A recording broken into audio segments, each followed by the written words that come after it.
সালাতে দোয়া কবুল হয়। সালাতে দোয়া কবুলের 3 জায়গা।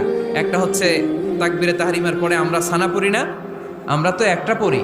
আল্লাহর হাবিব সুন্নাহ এবং নফল নামাজে আরো পড়তেন সানা, ওই দোয়া কবুল হয়। 2 নম্বর জায়গা সালাতে সেজদায় পড়ে দোয়া করলে কবুল হয়। আকরাবু মা ইয়াকুনুল আবদু মির রাব্বিহি ওয়া হুয়া সাজিদ ফাকসিরু ফিহি দুআ। বান্দা যখন সেজদায় লুটিয়ে পড়ে, বান্দা আল্লাহর সবচেয়ে কাছে চলে যায়। কিন্তু বিশ্বনবী বলে, সেজদাটা তোমার রবের কুদরতি পায়ের উপরে পড়েছে। সেজদায় পড়ে দোয়া করেন।